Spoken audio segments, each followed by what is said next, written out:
December 1944. 72 Tiger tanks, the most feared machines in Hitler's arsenal, rolled through the frozen Ardennes forest with a single mission: stop George S. Patton's Third Army from reaching Bastogne. These weren't just tanks.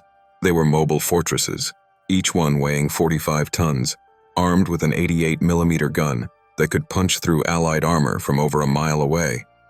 The German High Command had scraped together every available Tiger they could find, pulling them from defensive positions across the Western Front, because they knew that if anyone could break through their desperate winter offensive, it was Patton. 3 weeks later, fewer than 10 of those Tigers would survive. This is the story of how American grit, tactical brilliance, and sheer determination turned Hitler's most powerful weapon into scrap metal in the snow. If you're enjoying this deep dive into one of World War II's most intense armored confrontations, hit that subscribe button and turn on notifications so you don't miss more stories like this. Now, let's get into what happened when 72 Tigers met their match. To understand how catastrophic this loss was for the Germans, you need to understand what the Tiger tank represented. When the Panzer VI Tiger first appeared on the Eastern Front in 1942, it sent shockwaves through Allied command. This wasn't just another tank. Soviet T-34s, which had been dominating German Panzer IIIs and IVs, suddenly found themselves outgunned and outarmored. The Tiger's 88mm KWK-36 gun was originally designed as an anti-aircraft weapon, but when mounted on a tank chassis, it became a monster. It could destroy any Allied tank from distances that made return fire impossible. The frontal armor was 100mm thick, sloped in a way that made it effectively even thicker. American Sherman tanks, the backbone of Patton's armored divisions, had 76mm guns that could barely scratch a Tiger's paint from the front. The Germans knew this. The Allies knew this. And most importantly, the tank crews on both sides knew this. But here's what made the Tiger both a blessing and a curse for Germany. It was incredibly expensive and difficult to produce. While American factories were pumping out Shermans by the thousands, Germany struggled to build more than a handful of Tigers each month. Every Tiger lost was a strategic disaster because there was no way to replace it quickly. The tank required specialized parts, skilled labor, and resources that Germany simply didn't have in abundance by late 1944. So when Hitler's generals proposed sending 72 Tigers into the Ardennes offensive, what would become known as the Battle of the Bulge, it wasn't just a military gamble. It was throwing almost irreplaceable assets into a single desperate roll of the dice. The context of this decision matters enormously. By December 1944, Germany was losing the war on every front. The Soviets were pushing from the east, having liberated most of Eastern Europe and bearing down on the German border itself. In the west, the Allies had successfully landed at Normandy in June, liberated Paris in August, and were now threatening Germany's industrial heartland.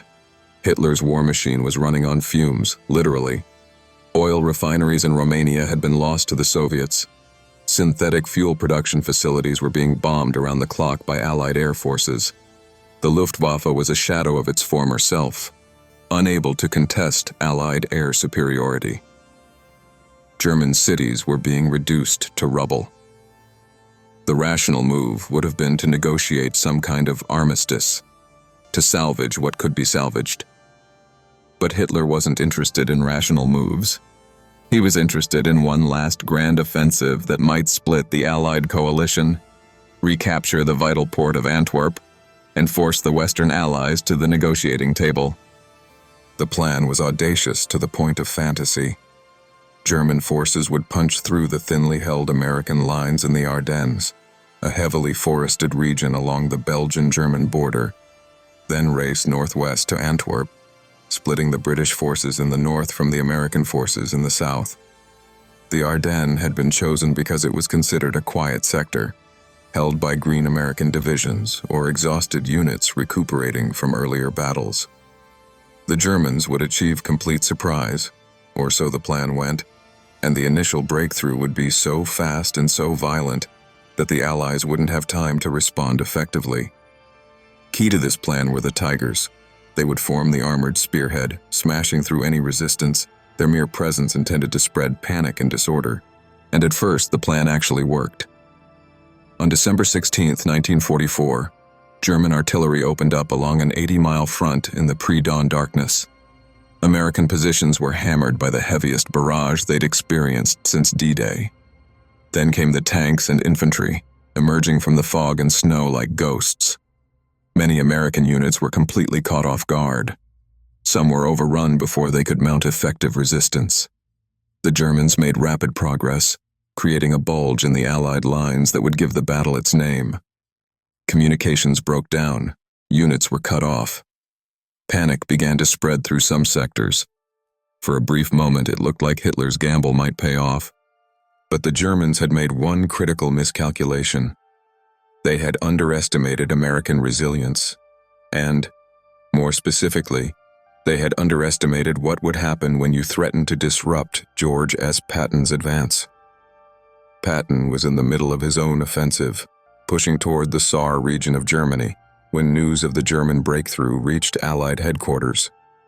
Supreme Commander Dwight Eisenhower called an emergency meeting at Verdun on December 19th. The room was tense. This was the biggest German offensive in the West since 1940, and it threatened to undo months of hard-won progress. Eisenhower looked around the table and asked his commanders how quickly they could respond. Most gave cautious estimates, talking about the difficulties of repositioning forces in winter conditions, the need for careful planning, the challenges of coordination. Then Eisenhower turned to Patton. "George, how soon can you get to Bastogne?" Bastogne was a critical road junction town in Belgium that the Germans needed to capture to maintain their advance. American forces, primarily the 101st Airborne Division, were holding out there, completely surrounded. Patton looked at the map for a moment, did some quick mental calculations, and said something that made everyone in the room think he'd lost his mind. 2 days, he said. "Give me 2 days and I'll have 3 divisions moving north." The other generals were stunned. What Patton was proposing was mechanically absurd.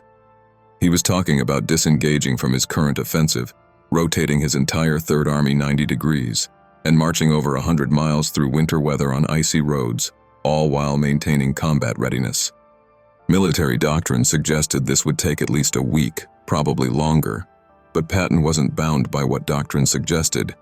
He'd already anticipated this scenario, had already worked out contingency plans with his staff, and had already issued preliminary orders to his commanders. True to his word, 72 hours after that meeting, elements of Patton's Third Army were smashing into the southern flank of the German bulge.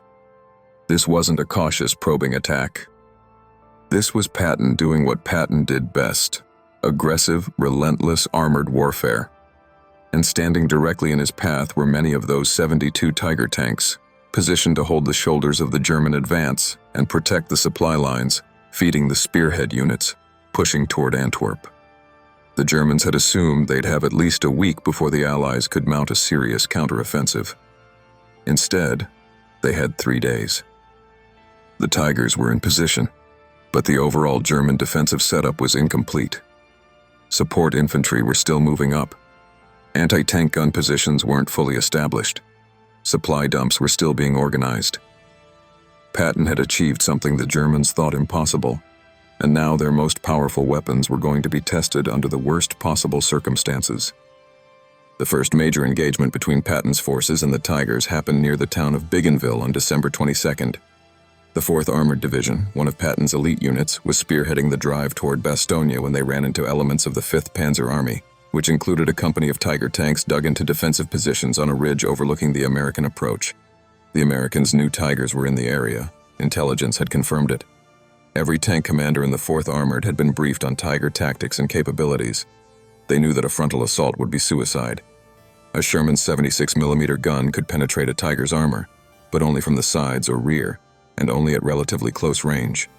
From the front, at the ranges where Tigers preferred to fight, Shermans were little more than targets. But the Americans had learned a lot about fighting Tigers over the previous 2 years. They'd developed tactics, techniques, and procedures specifically designed to neutralize the Tigers' advantages. First, they used their numerical superiority. For every Tiger the Germans fielded, the Americans could field 5, 10, sometimes 15 Shermans. Second, they used their superior mobility. Shermans were faster and more maneuverable than Tigers, especially in close terrain. Third, they coordinated with artillery and air support, though the weather during the Battle of the Bulge severely limited air operations. And fourth, they were aggressive in a way that often caught German crews off guard. American doctrine emphasized speed and violence of action over caution. At Bougainville, the American commander made a decision that would be repeated dozens of times over the next 3 weeks. Instead of attacking the Tigers head-on, he sent one company of Shermans on a wide flanking maneuver through the woods to the east, while another company engaged the Tigers from the front to fix them in position. The frontal engagement was brutal. 3 Shermans were knocked out in the first exchange of fire, their crews barely having time to bail out before their tanks brewed up. The 88mm rounds from the Tigers were devastatingly effective, punching through Sherman armor like it was cardboard. But the frontal attack achieved its purpose. The Tiger crews were focused on the threat in front of them, engaging targets, calculating range, coordinating fire, which meant they didn't notice the flanking force until it was almost too late. The Shermans coming through the woods emerged at a range of less than 400 yards, on the Tigers' flank and slightly to the rear. At that range, from that angle, the Sherman 76mm gun was lethal. The lead Sherman fired, hitting the side of a Tiger just below the turret ring. The German tank didn't explode dramatically like in the movies. Instead, it simply stopped moving, smoke beginning to pour from the hatches as the crew scrambled to evacuate. The second Tiger in line tried to traverse its turret to meet this new threat, but Sherman tanks were already firing, multiple rounds slamming into its thinner side armor. One penetrated, detonating the ammunition stored inside. This time there was an explosion, the Tiger's turret lifting slightly before settling back down at an odd angle. The remaining Tigers in the position faced an impossible choice. They could stay and fight, trying to deal with threats from multiple directions, or they could withdraw to a secondary position. The company commander chose to withdraw, which was tactically sound but strategically costly. Those Tigers had been positioned to hold that ridge for at least 2 days, buying time for other units to set up defensive positions further back. Instead, they held for less than 3 hours. 2 Tigers were destroyed, one was abandoned when it threw a track trying to maneuver in the confined space, and the rest fell back. Patton's 4th Armored Division kept moving. This pattern repeated itself across the southern flank of the German Bulge over the next week. Tigers would be positioned to hold key terrain or road junctions. American forces would locate them, and then a combination of superior numbers, flanking maneuvers, and aggressive tactics would either destroy the Tigers or force them to withdraw. But it wasn't one-sided. The Germans were fighting with desperate skill, and Tiger crews were among the best trained in the Wehrmacht. At the town of Chaumont, a single Tiger tank held up an entire American column for 6 hours, destroying 9 Shermans before finally being knocked out by a shot that hit its engine compartment and started an uncontrollable fire. Near Warnock, 3 Tigers ambushed a company of American tanks at dawn, the rising sun behind them making them harder to spot. They destroyed 7 Shermans in less than 10 minutes before American artillery bracketed their position and forced them to displace. What was killing the Tigers as much as American tanks and tactics was the broader operational situation. Remember, these tanks were mechanically complex and fuel-hungry. A Tiger consumed fuel at an appalling rate, especially when maneuvering in combat. The original plan for the Ardennes offensive had assumed the Germans would capture American fuel dumps in the first days of the attack, providing the gas needed to keep the Panzers moving toward Antwerp.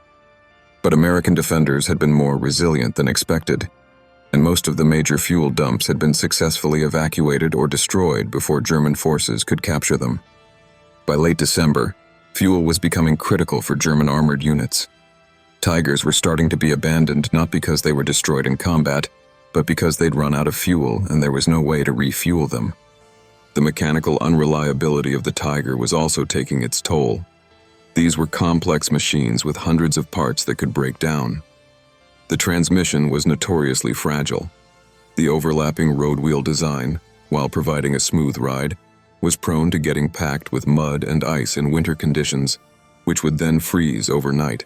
immobilizing the tank until crews could chip away the ice. By this point in the war, German industry was struggling with quality control. Parts were being made from inferior materials. Skilled workers had been drafted into the army and replaced with forced laborers who had no investment in doing quality work. So Tigers were breaking down at increasing rates, and there were no spare parts to fix them. A tank with a broken transmission or thrown track was just as useless as one that had been shot to pieces. And in the chaos of the Battle of the Bulge, German recovery vehicles often couldn't reach disabled tanks before American forces overran the position. Patton's relief of Bastogne on December 26th was the turning point. The 101st Airborne and other American units had held the town against repeated German attacks, denying the Germans the critical road junction they needed. When Patton's 4th Armored Division broke through the German lines and linked up with the Bastogne defenders, it effectively meant the Ardennes offensive had failed. The Germans couldn't push forward without securing Bastogne, and now they couldn't secure Bastogne because Patton had established a corridor into the town. The initiative had shifted. The Germans were no longer attacking. They were defending, trying to hold what they'd gained, and then eventually trying to conduct an orderly retreat back to their starting positions. For the Tigers, this shift from offense to defense was catastrophic. In offensive operations, Tigers could choose their battles, could position themselves advantageously, could use their superior range and firepower to maximum effect. In defensive operations, especially defensive operations that were really covering retreats, they lost all those advantages. They were tied to specific positions, unable to maneuver freely, and increasingly vulnerable to the combined arms tactics the Americans had perfected. And Patton wasn't letting up. His entire command philosophy was based on maintaining relentless pressure, never giving the enemy time to rest or reorganize. Third Army kept attacking through the terrible winter weather, grinding forward mile by bloody mile. The village of Harlang saw one of the most intense tank battles of the entire Bulge campaign. German forces had established a defensive position anchored by 7 Tiger tanks, positioned to cover the approaches from 3 different directions. American forces needed to take Harlange to continue their advance, but nobody wanted to charge directly at 7 Tigers. Instead, the American commander requested artillery support, and for 2 hours, 155mm howitzers pounded the German positions. The artillery wasn't necessarily trying to destroy the Tigers, which were largely immune to anything but direct hits from the heaviest shells. Instead, they were trying to destroy the supporting infantry, suppress anti-tank gun positions, and generally create chaos in the German defensive setup. When the artillery lifted, American tanks advanced under smoke cover, making it harder for the Tiger crews to acquire targets. The lead American elements were actually tank destroyers, M36 Jacksons with 90mm guns that had a better chance of penetrating Tiger armor than the Sherman 76mm. The Jacksons engaged the Tigers at range, while Shermans maneuvered to flanking positions. What followed was a confused, close-range brawl that lasted for over 3 hours. Tanks fired at each other through gaps in buildings. Infantry with bazookas stalked Tigers through gardens and alleyways. One Tiger was disabled when a bazooka round hit its track, immobilizing it, and then successive hits eventually found weak points in the thinner rear armor. Another Tiger was destroyed by a Jackson that had positioned itself in the ruins of a barn, waiting for the Tiger to expose its flank as it maneuvered. 3 more Tigers were abandoned by their crews when American infantry got close enough to threaten them with satchel charges and Molotov cocktails. Only 2 Tigers successfully withdrew from Harlange, and one of those broke down less than 2 miles away and had to be destroyed by its own crew to prevent capture. By early January 1945, the German offensive had completely stalled. Hitler ordered his forces to hold what they'd gained, but that was becoming impossible. American and British forces were pressing from multiple directions, and the Germans simply didn't have the resources to maintain a defensive line against that kind of pressure. The Luftwaffe had attempted to provide air support in the early days of the offensive, but Allied air forces had quickly reasserted dominance once the weather cleared. German supply lines were being bombed around the clock. Fuel wasn't reaching the front lines. Ammunition was running short. And critically, there were no reinforcements available. Every unit committed to the Ardennes was being ground down, and there was nothing to replace them with. The surviving Tigers were now being used in small groups or individually to delay American advances, acting as mobile strong points that would hold a position for as long as possible before withdrawing to the next defensive line. This was a waste of their capabilities, but there was no choice. The grand offensive had failed, and now it was all about trying to preserve as much of the army as possible for the defense of Germany itself. At the village of Longville, a single Tiger held off American forces for an entire day, positioned at a crossroads where it could cover two approaches. American commanders eventually called in a fighter-bomber strike. The pilot made 3 passes before finally landing a 500-pound bomb close enough to flip the Tiger onto its side. The crew survived and were taken prisoner, the tank commander shell-shocked but defiant, insisting that Germany would still win the war.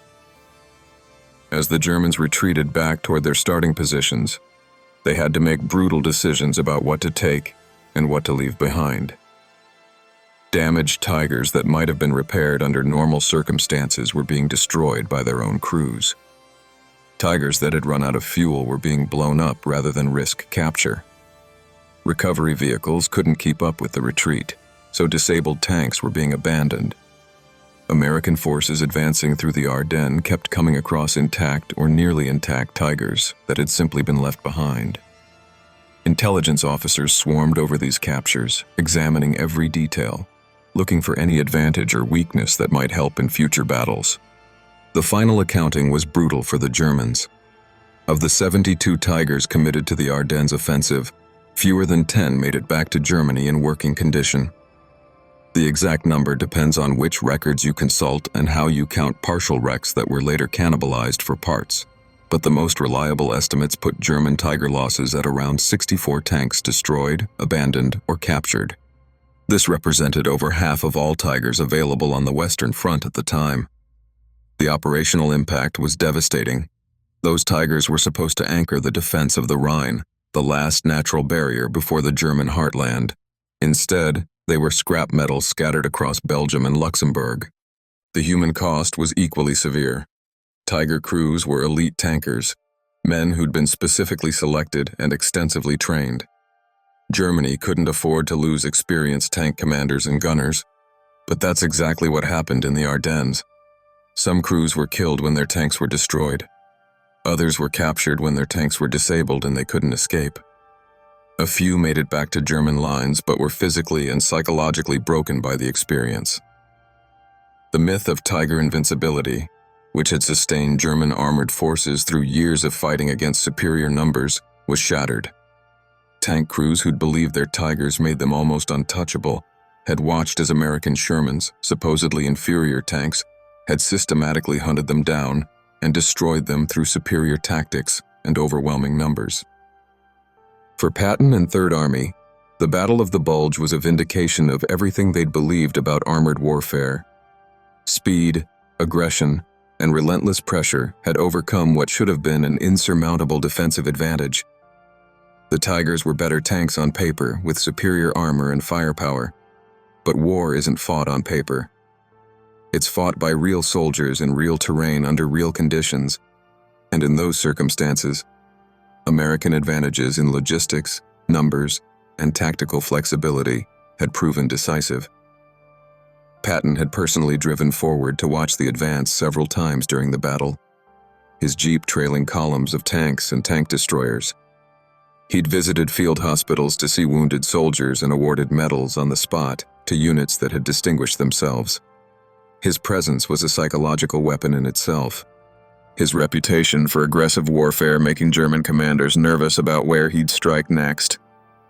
There's a moment that captures the entire battle perfectly. On January 9, 1945, American forces entered a small Belgian village that the Germans had evacuated the previous night. In the village square, they found a Tiger tank, completely intact, its gun still loaded, fuel still in the tanks. There was a note attached to the hatch, written in English. Out of fuel, out of ammunition, out of hope. The tank had been in perfect working order except that there was no fuel available to move it and no ammunition available to fight with it. Rather than destroy it, the crew had simply walked away, heading east on foot toward Germany, leaving their 45-ton war machine sitting in a Belgian village square like an abandoned car. That Tiger, more than any battlefield wreckage or casualty report, told the story of what had happened to Hitler's armored offensive. The Germans had gambled everything on one last desperate attack, had thrown their best weapons and best soldiers into the fight, and it hadn't been enough. Not enough fuel, not enough ammunition, not enough time, not enough of anything except courage, and courage alone couldn't stop Patton's Third Army. The strategic consequences of the Ardennes offensive rippled outward for months. Germany had committed reserves that should have been used to defend against the Soviet offensive preparing in the east.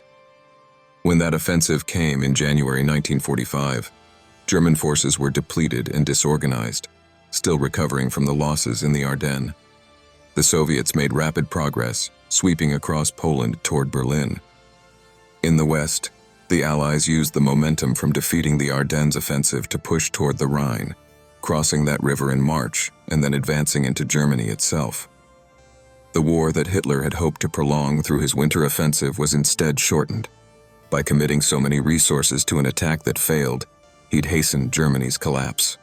Individual stories from the Tiger crews who survived are haunting.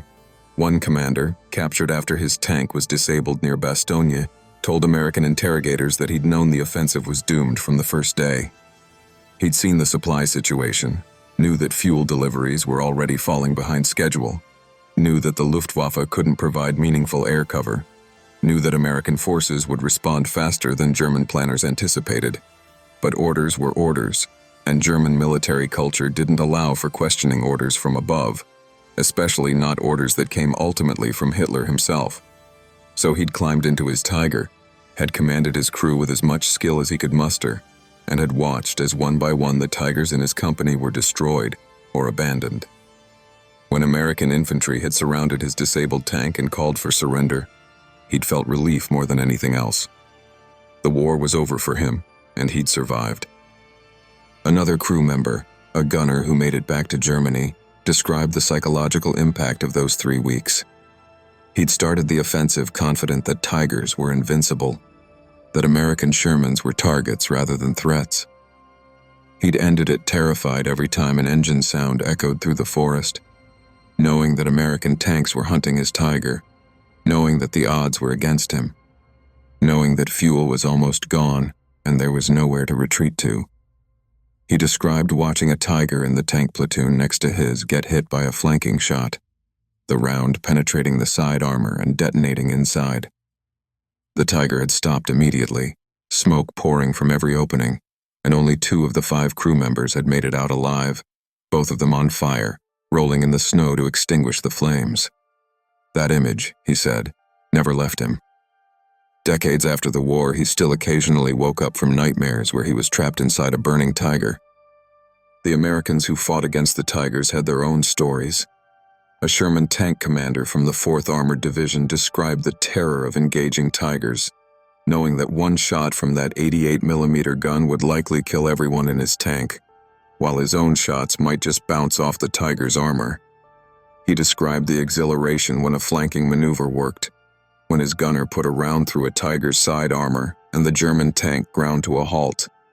He also described the guilt he felt later, thinking about the German crew inside that tank, young men not much different from himself, who died because they were in the wrong place at the wrong time, fighting for the wrong cause.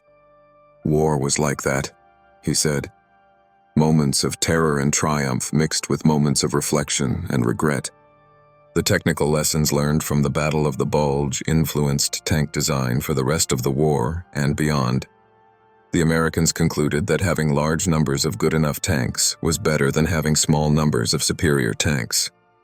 The Sherman wasn't as good as a Tiger in a one-on-one fight, but America could produce 10 Shermans for every Tiger Germany could build, and those numbers mattered more than individual capability. The Germans learned the opposite lesson, but learned it too late. They concluded that they needed even bigger, even more powerful tanks, which led to monstrosities like the Tiger II and the Jagdtiger, machines that were incredibly powerful, but so expensive and complex that they barely impacted the battlefield. By the time these super heavy tanks entered production, Germany was already losing the war, and no amount of armored superiority could compensate for Allied advantages in numbers, logistics, and air power. One of the most remarkable aspects of this entire story is how quickly it all happened. From the initial German attack on December 16th to the effective end of the offensive in early January was less than a month, and the destruction of the Tiger Force happened primarily in a 2-week period during late December and early January. 72 of Germany's most powerful tanks, machines that had taken months to build and years to crew, were reduced to wrecks and abandoned hulks in 14 days. Military historians still study this campaign because it demonstrated so clearly that tactical superiority doesn't guarantee strategic success, that technological advantages can be overcome through operational skill, and that morale and leadership matter as much as firepower and armor. Patton himself rarely talked about the Battle of the Bulge in terms of individual tank battles. His focus was always on the broader operational picture, on keeping Third Army moving, on maintaining pressure, on exploiting success, and bypassing strong points. But his staff officers and the division commanders who executed his plans understood that the destruction of the Tiger Force was a critical achievement. Those tanks could have made the defense of Germany significantly more difficult. Every Tiger that survived the Ardennes would have been one more obstacle on the road to Berlin. By destroying them in Belgium and Luxembourg, Patton had not just relieved Bastogne or defeated the German offensive. He'd eliminated a significant portion of Germany's mobile armored reserve, making the final Allied advance into Germany measurably easier. The story of those 72 Tigers is ultimately a story about the limits of military technology. The Tiger was an impressive machine, probably the best heavy tank of World War II in terms of pure combat capability. But wars aren't won by impressive machines in isolation. They're won by nations that can produce enough weapons, train enough soldiers, maintain reliable supply lines, achieve air superiority, and execute sound strategy. Germany in December 1944 had impressive weapons, but was failing at everything else. America had less impressive individual weapons, but was succeeding at everything else. The outcome was inevitable once you understood those fundamental realities. Walking through military museums today, you can still see a few surviving Tigers. They're massive machines, and standing next to one gives you a sense of how intimidating they must have been on the battlefield. But they're also museum pieces now. Relics of a losing strategy, reminders that superior technology without superior resources, logistics, and strategy isn't enough. Those 72 Tigers sent to stop Patton were the best weapons Germany could field, crewed by skilled men, employed according to sound tactical principles. And they were systematically destroyed in less than 3 weeks by an army that understood war is about more than just having the best tanks. It's about having enough tanks, enough fuel, enough ammunition, enough training, enough coordination between different arms, enough air support, and enough determination to keep pushing forward no matter what obstacles appear. The fields and forests of the Ardennes have long since recovered from the battle. The destroyed tanks were cleared away decades ago, either scrapped for metal or sent to museums. The soldiers who fought there are mostly gone now, passed away in the years since the war ended. But the lessons remain relevant. The Battle of the Bulge and the destruction of the Tiger Force demonstrated principles that still apply in modern warfare, that numbers matter, that logistics matter, that flexibility and adaptability matter, that technological superiority isn't enough by itself, and that aggressive, well-led forces can overcome significant tactical disadvantages through operational skill and strategic vision. Patton understood all of this intuitively, which is why when Eisenhower asked him how fast he could reach Bastogne, he didn't hesitate. He knew Third Army could do what needed to be done, knew that speed and aggression would overcome German advantages in armor, and he was right. The 72 Tigers sent to stop him proved it by ending up as smoking wrecks scattered across the winter landscape, monuments to the limits of even the most powerful weapons when employed in service of a losing cause.